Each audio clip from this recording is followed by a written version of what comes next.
doxantu vérifier aussi li nga xam ne tey mi ngi fi am ñetti fan fii ci centre culturel bu Louga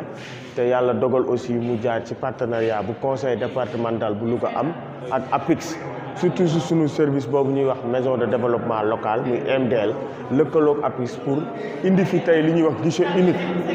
unique bi nag soo ko gisee mooy jàppale askan bi ñi nga xam ne dañoo yor ay entreprise ñi nga xam ne bëgg nañoo am ay këyit yooyu ñuy wax registre de commerce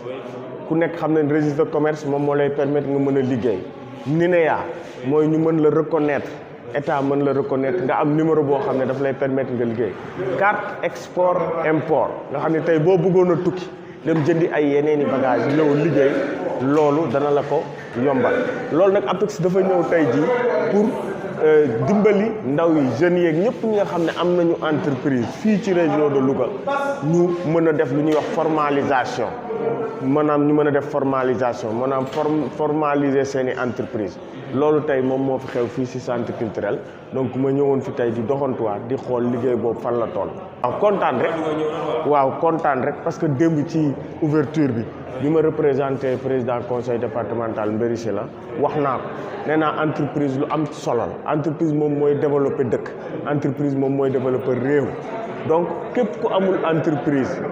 mën ngaa am entreprise di jaay di def say yëngatu mais da ngay nekk ci lu tubaab di wax informel boo ko formaliser nag yor say këyit ëllëg si biir lépp loo xam ne bëgg nga ko cee liggéey di nga ko ci def boo bëggee dem ci banque bi laaj financement banque bi dina la wóolu jàppale la kon lii dafa nekk mbir moo xam ne non seulement dafay jàppalewaat koom gi fii ci région de Louga mais jàppalewaat jeunesse bi pour que ñu gën a am taxawaay. waaw ñun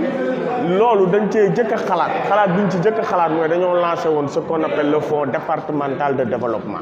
mooy fexe ba ndaw yi bu ñu bëggee financement ñu jàppale leen ñu am financement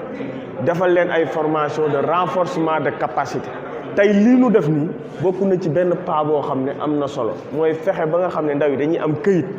bi lay permettre nga liggéey sa entreprise am ay koppar am xaalis permettre la aussi boo bëggee financement nga am ko ndax ñu bari dañoo umpule ne Europe dafa metti te dem boobu nga fay dem tubaab bi boo yorul këyit du la jël nga liggéey boo fa demee ci mbedd yi ngay taxawaalu liggéey ndaw ngay dem di jaay ñu lay dàq ak yooyu ak risque bi et je pense que réew mi comme dañoo nekk ci programme Sénégal émergent ñu ngi koy tëgg di ko toogaat te soxla nañu suñuy ndaw donc moo tax ñun conseil départemental ànd ko président conseil départemental Mbéri Sylla daañu gën a taxaw ci jeunesse bi jàppale leen pour que ñoom itam ñu ñëw wut ay entreprise yu mel nii formaliser ko mën a dugg liggéey pour que mën a jariñ aussi entreprise dina la permettre yow nga jariñ sa bopp taxawal sa bopp mais mën nga dem bay jël ñeneen loolu la ñuy wax auto emploi moo tax li APIX def aussi dañ koy rafetlu fii ci région bi du Louga di ci remercier bu baax a baax son excellence monsieur le président de la république Macky Sall parce que moom itam nekk na ni koo xam ne lépp lu muy def rek mi ngi taxaw vraiment pour innover ndax tey kayit gi boo ko bëggoon mën nga toog 1 mois doo ko am mais tey lépp da nga koy amee sur place da ngay ñëw inscrit jaar guichet bi ñu jox la si tey waa tribunal ñu ngi nii toog dañ lay jox sa casier judiciaire waa mairie ñu ngi nii toog dañ lay jox sa certificat résidence nga wër jël sa kayit yi nga war a jël yëpp dugg dem jot sa kayit dem di liggéey tranquillement te kenn du la sonal. surtout gis ngeen mbir mi ni mu amee solo yéen ñi nekkoon ci wàllu communication ñu bari profité nañ ci am papier entreprise tey da ngeen di valable non seulement dinañ protéger seen entreprise mais dina leen permettre ngeen liggéey bu baax ku mel ni Texon mi ngi nekkoon ci wàllu bâche wàllu chaise démb bi mu yegsee fii gis ngeen xelal nañ ko ba nga xam ne tey ñëw na jot na kayitu entreprise am tey dana ko permettre mu mën a dem ci banque bi wut benn prêt yokk yeesalaat ay bagage am ay chaise am ay bâche am ak léppam wut matériel bu baax nekkaat ci liggéeyam yokk dooleem donc je pense loolu mooy initiative. C'est une structure de droit sénégalais boo xam ne ay sénégalais ñoo fay liggéeyee waaw soo xoolee ci liñ njëkk a tàmbalee mooy ci commerce extérieur maanaam lépp loo xam ne wàllu maanaam jënd la ak jaay la yoo xam ne day jóge extérieur yow Gaynde moo njëkk a teg plateforme bi nga xam ne moom moo dématérialiser loolu ba maam wàllu dossier physique maam lépp luy physique léegi dañ ko def maam mu doon wàllu xarala yi mujj mu doon léegi électronique léegi nag ci loolu lañ jógee ci expérience boobu ñu am lañ jógee dugg ci création d'entreprise aujourd'hui dañu lëkkaloog ministère de la justice ak APIX pour créer benn plateforme boo xam ne tey day permettre tey administration yi nga xam ne ñoom ñooy tourner autour délivrance documents administratifs yi liés à la création d'entreprise yëpp ñu ngi ci plateforme bi tey ci juróomi minute tey mën nañ fi créer ab entreprise nii dañu interconnecter les services de l'administration DGID greffe ANSD ak direction du travail et de la sécurité sociale ñooñu ñëpp tey dañ leen linké à travers benn plateforme boo xam ne ku ci ne mën nga toog sa bureau di liggéey di délivrer ay documents administratifs te doo bouger fi nga toog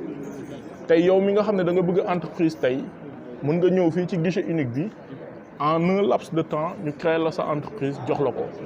te loolu tey plateforme bi nga xam ne Gaïndé 2000 moo ko teg en collaboration avec le ministère de la justice ak l'APIX moo waral loolu moo tax tey ñu déplacé guichet bi nga xam ne moom la ñu am au niveau de Dakar indi ko fii Louga pour maanaam yombalal lépp lu jëm ci wàllu këyit boo xam ne population bi fii soxla nañ ko pour ak économie bi activité yi nga xam ne waa dëkk bi ñu ngi koy def mu mën a dem aussi. baax a baax rek le président conseil départemental de Louga honorable député Amadou Mbéry Sylla le coordinateur départemental régional de l'APR di jàmbaar joo xam ni lépp loo xam ni rek gis nañ ko ci politique ci lu ñu gisul woon ci politique gannaaw bu ñu santee yàlla ak yonent bi di sant le président de la république Macky Sall ñi ngi sant nag le coordinateur départemental de l'APR le président conseiller départemental de Louga honorable député Amadou Mbéry Sylla jàmbaar ji nga xam ni lépp loo xam ni si ni rek ni ci wàllu développement la di njëriñal Louga ñu ngi koy xëcc di ko indi ci biir dëkk bi Louga di ci gis seen bopp ci état ci loo xam ni bokkul woon ci liñ daan gis suñu bopp Louga ci conseil régional ba ci conseiller départemental li fi le président conseiller départemental honorable député liggéey lu ni fàng la loo xam ni kenn du ko jeex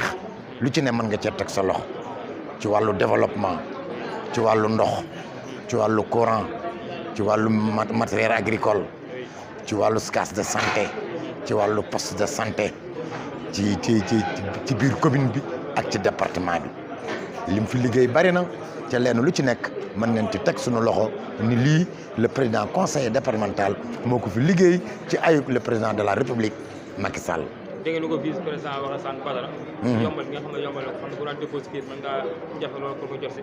tey si 15 minutes nga mën nga jot si kayit njàpp li nag conseil départemental si loolu mag loolu si wax loolu. waaw lii bi fa APIX ñëwee moo leen dalaloon ci conseil départemental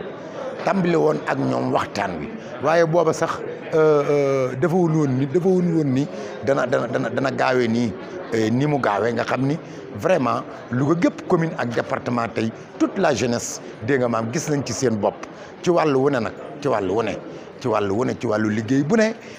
jeunesse bi gis nañ ci seen bopp vraiment këyit yi am ko gaaw lool loo xam ne da nga ko daan lijjanti ay 3 mois 2 mois tey jii ci benn bis nga am sa yëpp ba nga xam ni su liggéey jotee da ngay liggéey foo mënti tamit wane say këyit alors daal di bokk loolu nag dañ koy sant yàlla ak yonent bi di gërëm le président de la république waaye borom xalaat bu rafet bi gaynde ak njaambur gi nga xam ne Louga gépp moom la ñuy tiitaroo commune ak département kooku mooy honorable député Amadou Mbéry Sylla. waaw kay dañ fay ñëw ne doon lijjanti ay registre de commerce ak yeneen carte bëri et cetera quoi xam nga ci lañ nekk nii tey jii xam nga ñu amoon suñu yitt yu bëri yu doon dox tey ñu bàyyi ko nag xam nga ñëw lijjanti suñu kayit bi ndax mën nañoo demoon ba Dakar wala feneen ak feneen mu yàq suñu temps tey ñu ñëw ba fii doon ko toppatoo si oui xam nga. parce que département tey moom vraiment yombal nañu liggéey bu am solo tamit xam nga ndax lii mën nañu dem ba feneen ak feneen dem ba Dakar wala yàq suñu yitte ak suñu yitte yu bëri mais tey ñu ñëw ba fii xam nga ñu indi ñu ba ci wetu buntu marché bi indi ñu fii ñu ñëw lijjanti ko facilement tey ñu ngi sant waa conseil département di leen sant bu wér ñoom Modou Mbéry Sylla xam nga mu doon nit ku baax tamit xam nga mais sant nañ ko bu baax ndax ci tout le temps maa ngi bëgg a jug nekk ay yitte bëgg koo lijjanti xam nga commerçant moom jotam dafa bëriwul moo tax tey jii ma ñëw nii buñ ma ko déggee dama jéem a profité tëj sama place ñëw jéem koo toppatoo si nii mais nag lijjanti naa ko ba jot ci nii nag quoi